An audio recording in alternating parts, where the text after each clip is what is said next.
Nosso culto aqui é um pouquinho diferente. Nosso culto tem uma duração de 1 hora. Ele começa normalmente com oportunidades, a gente prega a palavra, prega normalmente um capítulo da Bíblia. Depois que a gente termina de pregar, a gente separa em torno de 15 minutos para a gente adorar a Deus.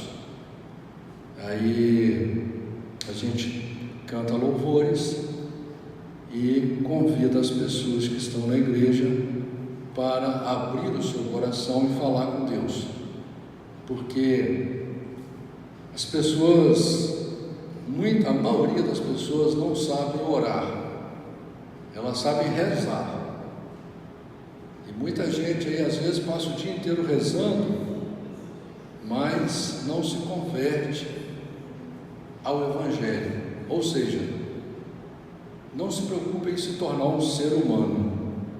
Sem a Bíblia, nós não conseguimos nos tornar um ser humano. Nós temos instintos primitivos, nós temos instintos perigosos. Há um animal feroz dentro de cada um de nós, e muitas vezes incontrolável, que chega ao ponto de levar uma pessoa ao suicídio, para você ter uma ideia, levar uma pessoa a matar um ente querido. E esse animal feroz está dentro de todos nós. Por isso precisamos de sermos educados, sermos domesticados. E quando você olha na sociedade humana, você vai ver que a única palavra, o único livro escrito que tem condição de transformar você em um ser humano é a Bíblia. Por quê? Porque a Bíblia conta o projeto do ser humano. Ela vai de encontro à realidade do ser humano.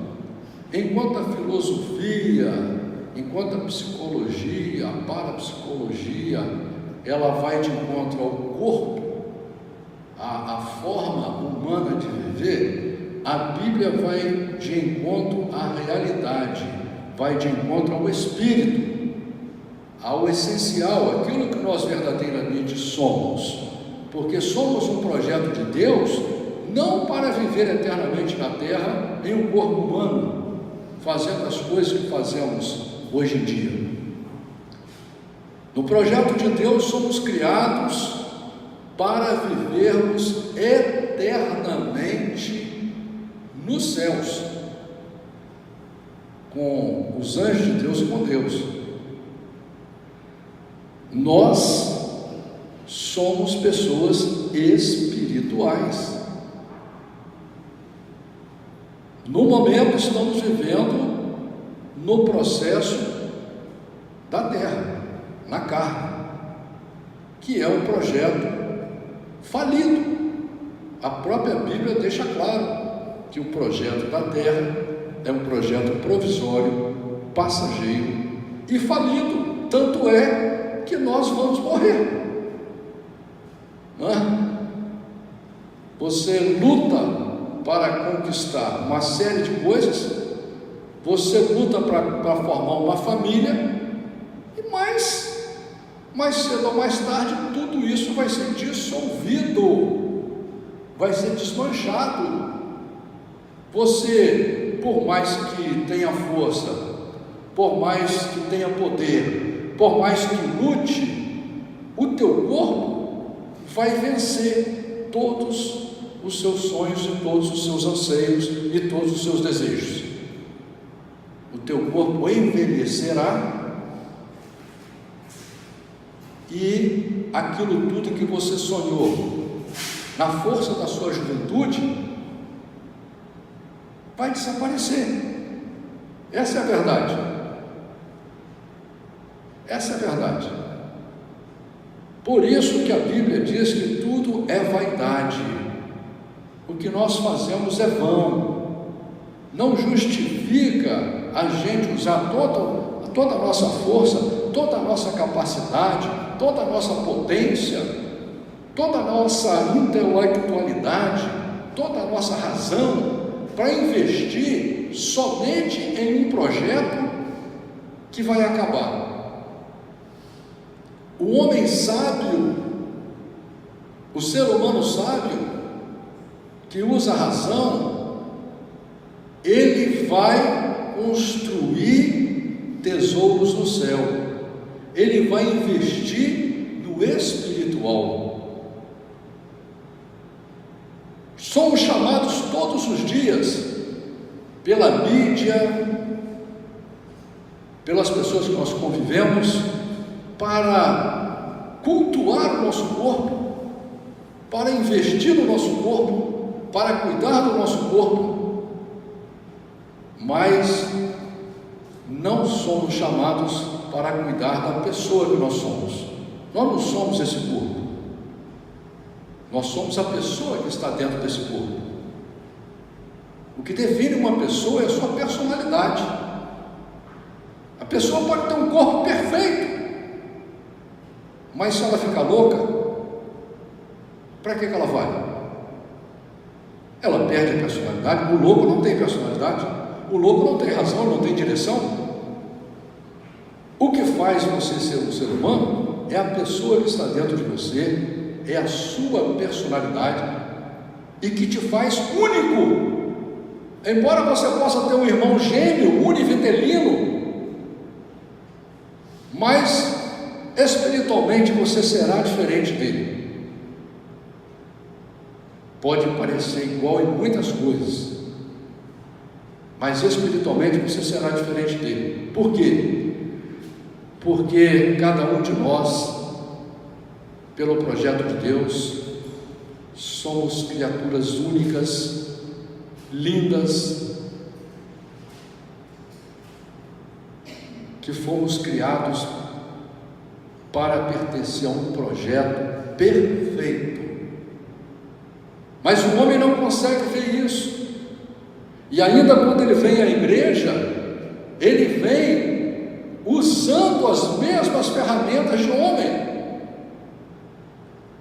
Ele esquece que Deus fez a igreja para tratar o homem espiritual, não o corpo.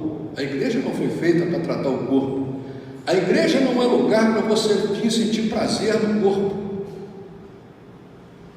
A igreja é lugar para você crescer na graça e no conhecimento de Deus.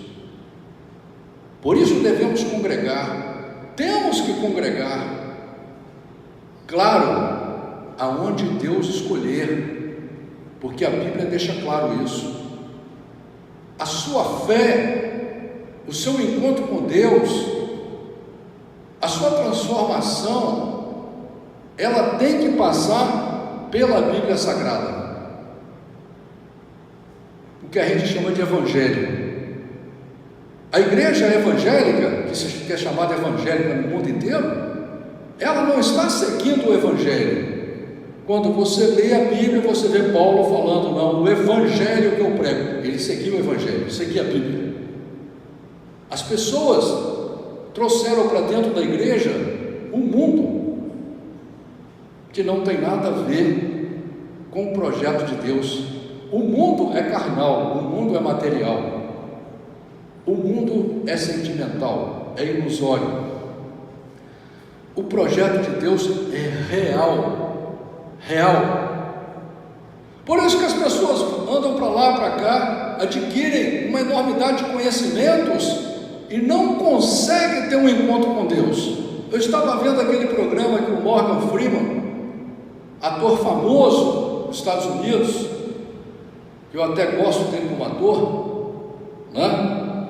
Tem um programa dele que ele está procurando a existência de Deus, né? Provando a existência de Deus. Ele viaja no mundo inteiro, vai em tudo quanto é religião, andando atrás de mentira, de engano, de projeto de homem, doutrinas de homens. Se você tem um objetivo de chegar em algum lugar, você tem que ir pelo caminho certo. Se você não for pela Bíblia, você jamais chegará no objetivo que você tem que alcançar, que é a sua transformação. Por isso que as pessoas não gostam muito da Bíblia, porque a Bíblia é um livro que ele confronta você com você mesmo. Ele não fica fingindo, enrolando com essa conversinha fiada, não. Você começa a ler a Bíblia, você começa a ver que você precisa de mudar. Você precisa de mudar o seu pensamento, o seu sentimento, as palavras que saem da sua boca, as atitudes que você tem no trabalho, no seu dia a dia, na sua casa. Você tem que mudar. E quanto mais você vai lendo, mais você vai vendo que você tem que mudar. É por isso que as pessoas, apesar da Bíblia aí ter mais de 3.000 anos, as pessoas não aceitam a Bíblia. Nunca aceitaram a Bíblia. Nunca aceitaram a Bíblia. Nunca aceitaram a palavra de Jeremias. Nunca aceitaram a palavra de Isaías. Nunca aceitaram a palavra de Daniel. Nunca aceitaram a palavra de Paulo, de Pedro, de João. Chegaram a matar Jesus por causa da Bíblia. E foi a igreja que matou Jesus, porque a igreja tinha as suas doutrinas de homens, projeto de homem, enquanto a Bíblia, Jesus pregava o reino de Deus. A igreja prega o reino do homem. As pessoas vão na igreja para negociar com Deus. Jesus pregava o reino de Deus.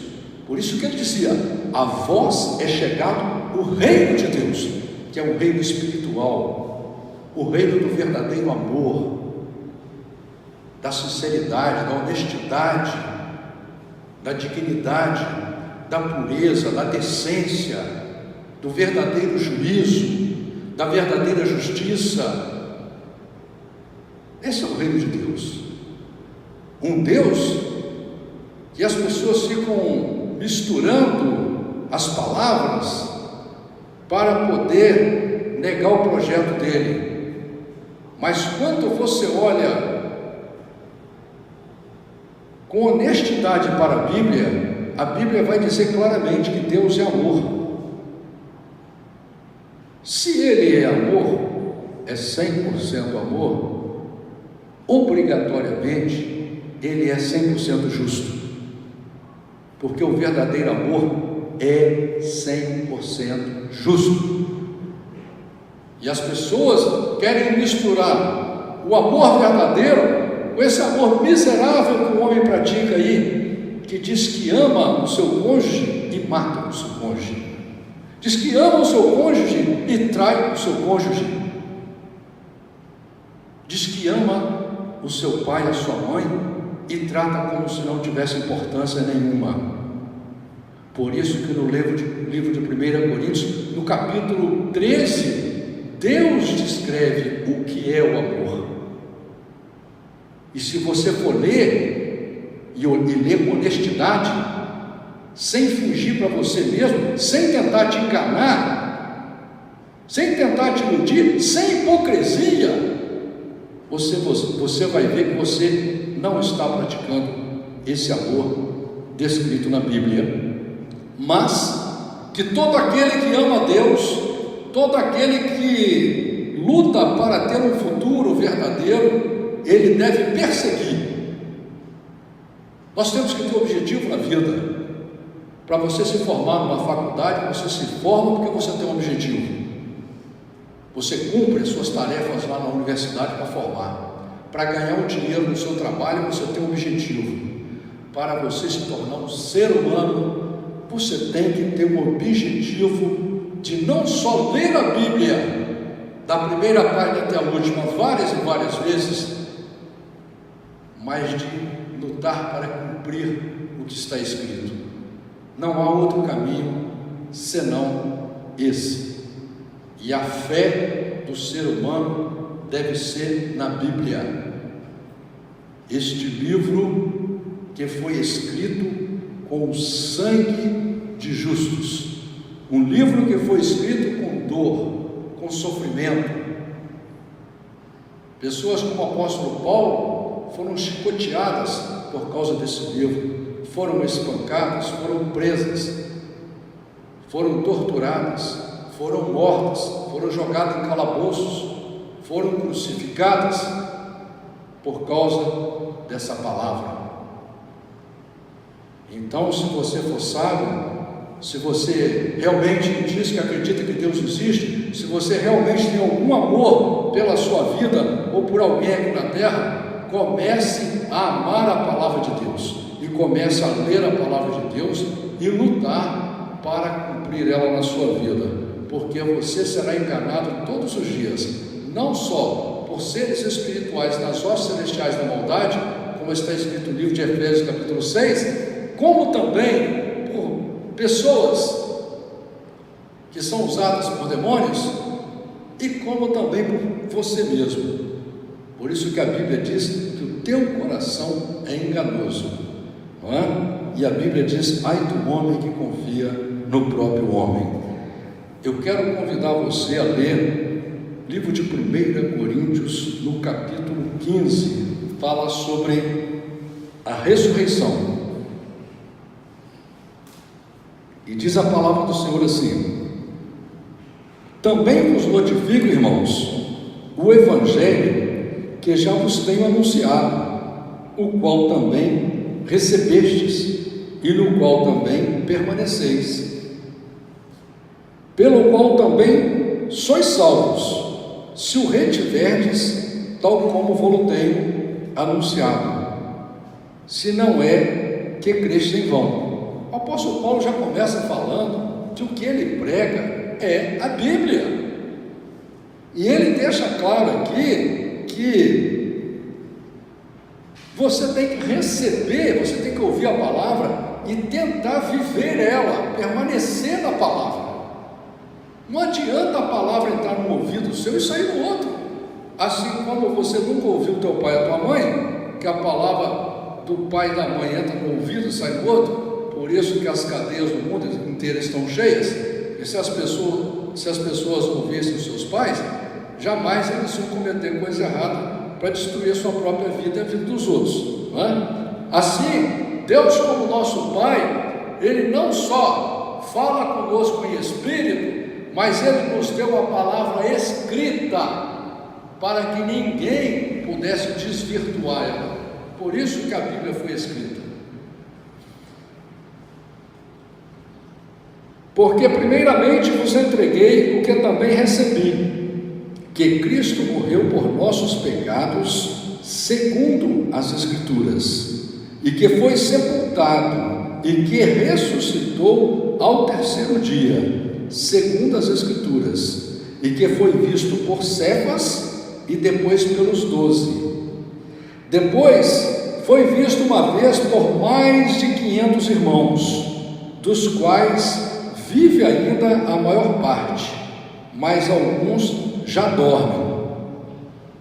Depois foi visto por Tiago, depois por todos os apóstolos, e por derradeiro de todos me apareceu também a mim, como a um abortivo, porque eu sou o menor dos apóstolos, que não sou digno de ser chamado de apóstolo, pois que persegui a igreja de Deus.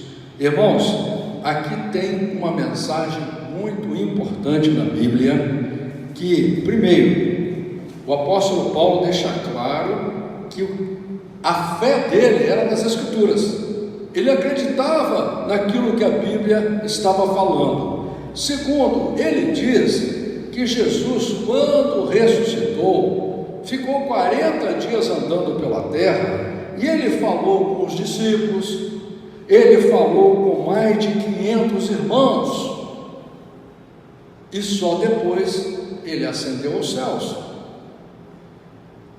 Muito bem, então agora nós temos um problema. Livro de Lucas, aqui agora, capítulo 23, versículo 43.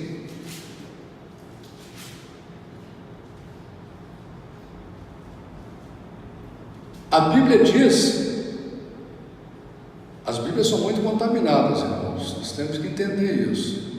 As pessoas fazem de tudo para destruir a Bíblia, usando antônimos, trocando palavras, tirando versículos inteiros, tirando meios versículos, não é?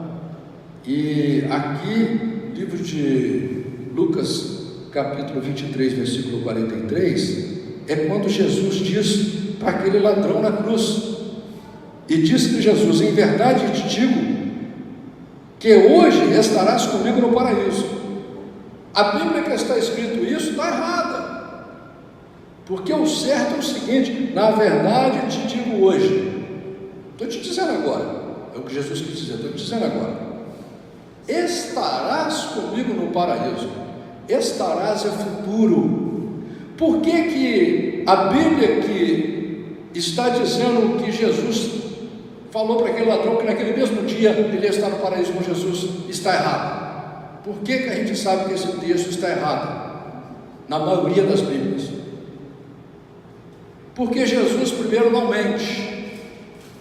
Jesus foi o único homem que viveu em carne humana, que foi perfeito, não mentiu e não fez nenhum erro.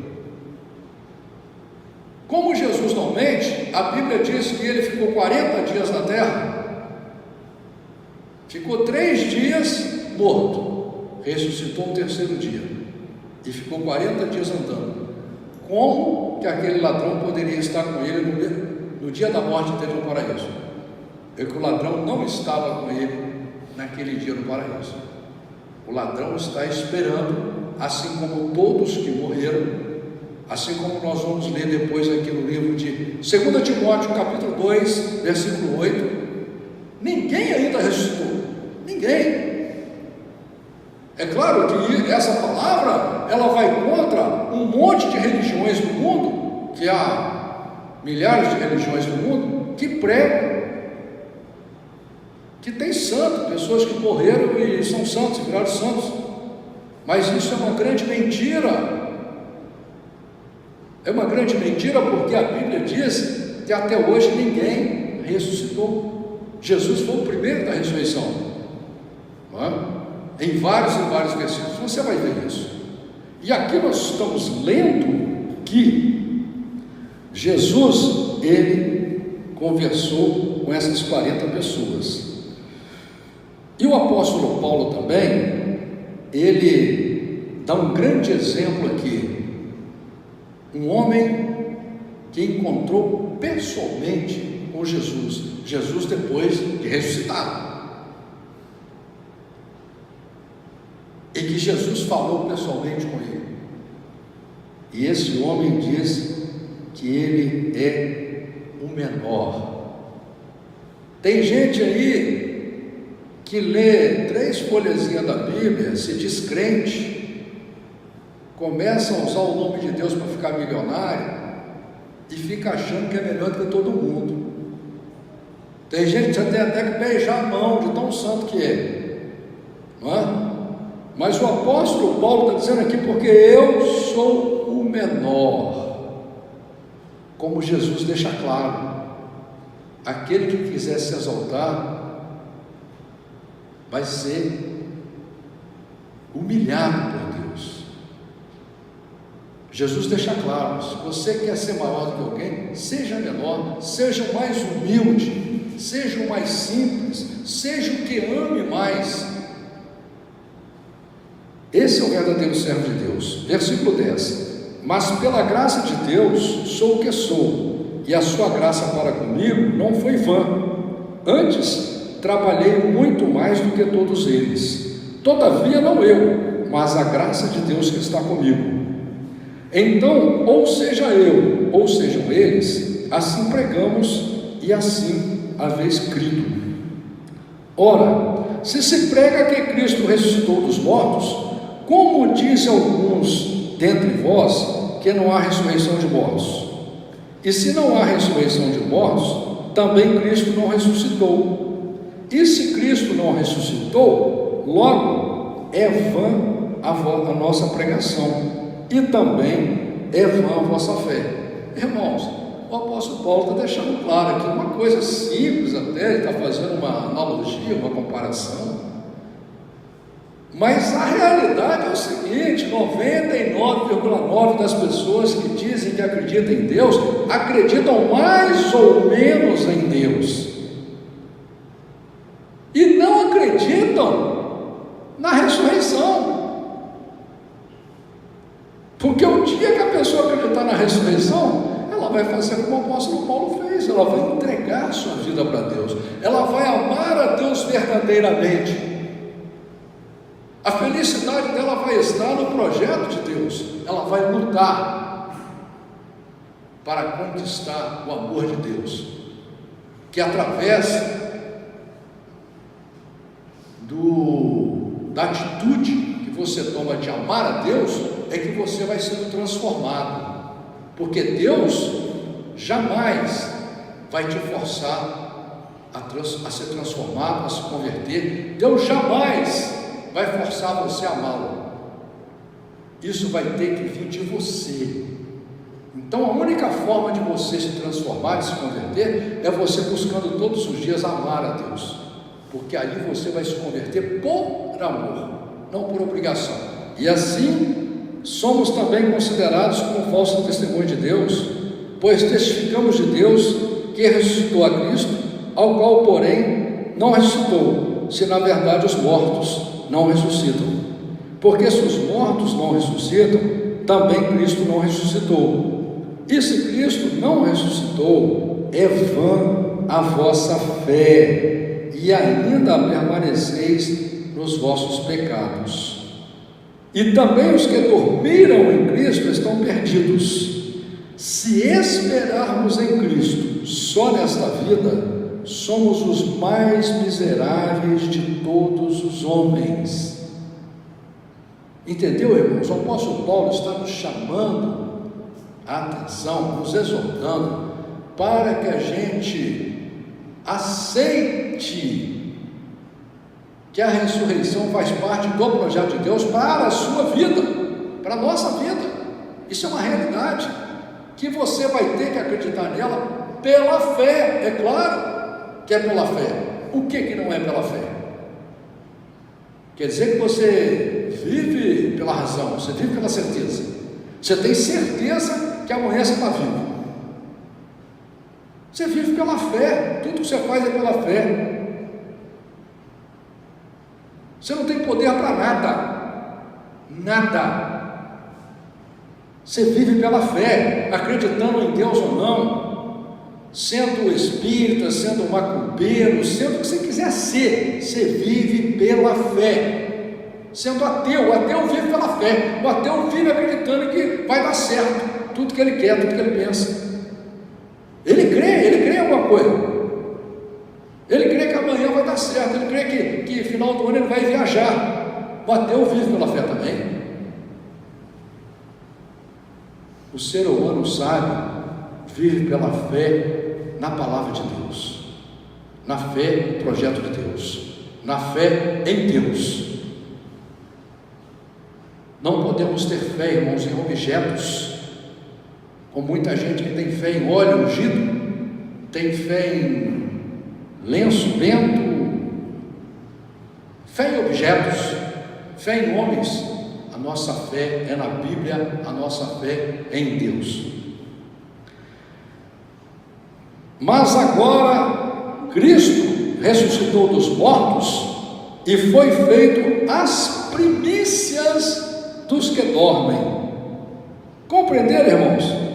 Aqui está deixando claro, Cristo foi feito as primícias, os primeiros, porque a Bíblia, ela compara a morte a um sono. Em vários lugares da Bíblia, a Bíblia não vai dizer que a pessoa morreu, vai dizer que a pessoa está dormindo. Por quê? Porque ela, quando morre, o corpo volta ao pó, vira nada, esse corpo carnal que nós temos, e o Espírito volta a Deus que o deu, é o que diz a Bíblia, e fica na memória de Deus, esperando o dia da ressurreição, onde receberemos um corpo glorificado, um corpo atemporal, um corpo incorruptível, porque o espírito não vai morrer, o espírito apenas fica adormecido, guardado por Deus.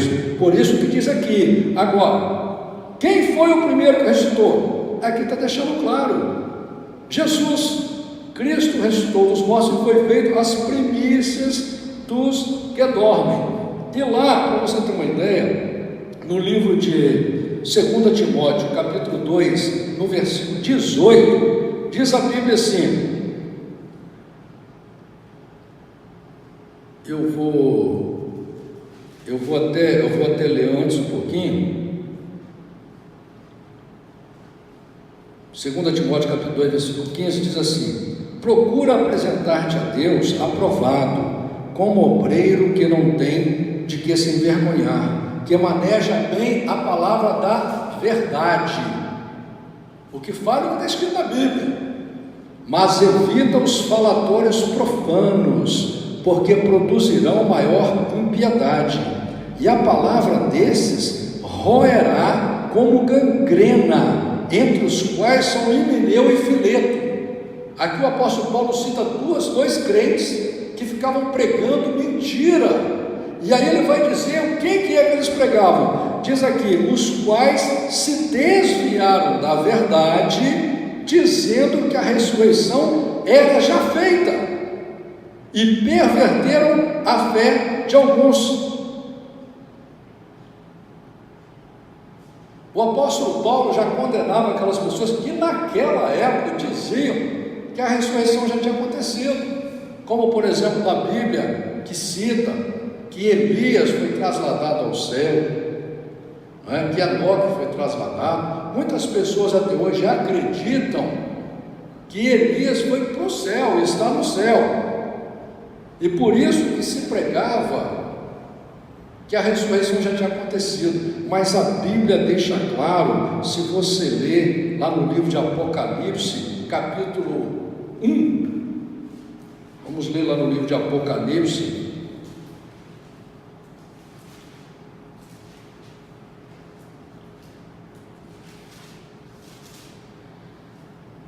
louvado seja Deus. Livro de Apocalipse, capítulo 1, versículo 7, diz a Bíblia assim: eis que vem com as nuvens, e todo o olho o verá, até os mesmos que o traspassaram, e todas as tribos da terra se lamentarão sobre ele. Sim, amém.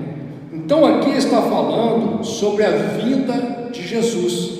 Diz que quando Jesus vier, se você ler vários outros versículos, estou apenas citando alguns, quando Jesus vier, todo olho o verá. Você já ouviu falar desse fato na terra? Que aconteceu isso? A vinda de um ser tão extraordinário que o mundo inteiro viu ele vindo, porque vai ser um feito extraordinário sobre a terra.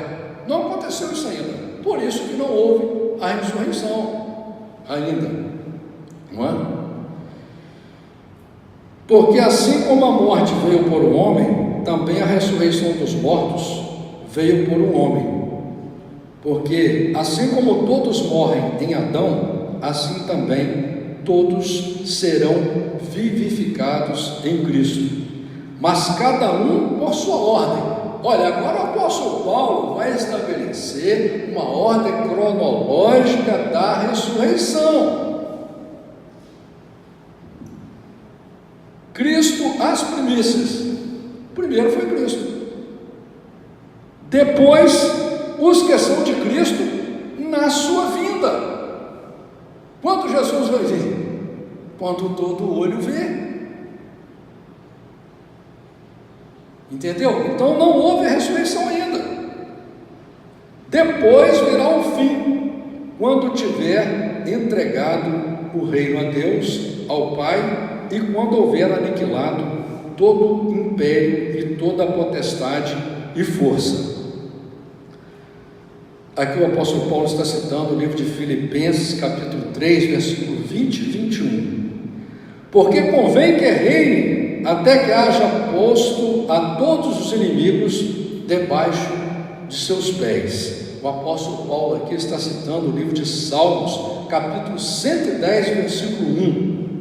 Ora, o último inimigo que há de ser aniquilado é a morte. Você vê aqui que Jesus trata a morte como inimigo do ser humano. E é. Quem quer morrer? Ninguém. Quem quer ver um ente querido morrer? Ninguém. Por isso nós temos que lutar para conquistar a vida eterna, não só a nossa, como das pessoas que a gente ama. Porque todas as coisas sujeitou debaixo de seus pés. Mas quando diz que todas as coisas lhe estão sujeitas, claro está que se excetua aquele que sujeitou todas as coisas. E quando todas as coisas lhe estiverem sujeitas, então também o mesmo Filho se sujeitará àquele que todas as coisas sujeitou, para que Deus seja tudo em todos. De outra maneira, que farão os que se batizam pelos mortos, e absolutamente os mortos não ressuscitam? Por que se batizam eles então pelos mortos?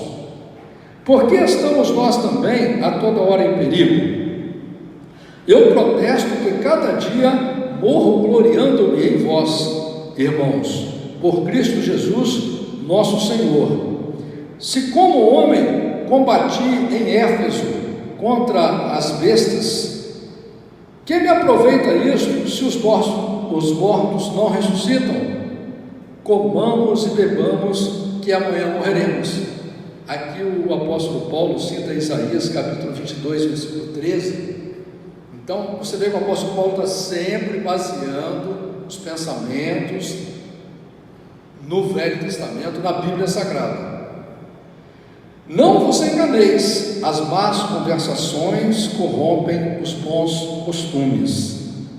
Vigiai justamente, não pequeis, porque alguns ainda não têm conhecimento de Deus. Digo para a vergonha nossa. Mas alguém dirá: como ressuscitarão os mortos? E com que corpo virão? Olha, aqui você vai ter uma referência lá no livro de Lucas, capítulo 24, versículo 36 a 43, lá no livro de João, capítulo 20, versículo 19. Por exemplo, lá no livro de João 20, 19, conta um relato que Jesus tinha morrido, tinha ressuscitado, tinha falado com várias pessoas, mas aí os discípulos estavam com as portas e janelas fechadas, reunidos em uma casa, e Jesus aparece no meio deles, e Jesus come com eles, e Jesus manda eles tocarem no seu corpo. Muita gente fica achando que nós vamos ter corpo invisível. Muita gente acha que o corpo de Deus é invisível. Deus pode aparecer aqui em sua forma invisível, mas Deus tem corpo visível. E o corpo de Deus tem tanto poder que nós na carne não podemos ver Deus na forma que Ele é. Por isso que Deus, quando Ele vem falar com o homem na terra, Ele vem com corpo de homem, corpo glorificado de homem. Assim, esse corpo que Jesus veio, que Jesus atravessou parede, mas ao mesmo tempo os discípulos viram que era Jesus, o corpo era igual ao que ele tinha, só que esse corpo não era de carne e osso, era um corpo glorificado, um corpo incorruptível, não era de carne, osso, sangue, mas ele comeu, ele falou com eles, eles tocaram no corpo dele. É o corpo que nós vamos receber, um corpo que não sofrerá dano, até porque no céu nós vamos viver em um mundo sem essa maldade que há aqui na terra. Por isso que chama céu, onde haverá amor pleno. Você não terá dor, você não terá doença, você não terá sofrimento, porque o corpo que você vai receber, ele é incorruptível, ele é indestrutível.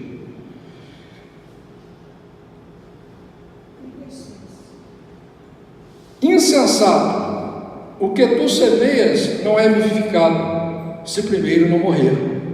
E quando semeias, não semeias o corpo que há de nascer, mas sim o simples grão. como de trigo ou de outra qualquer semente.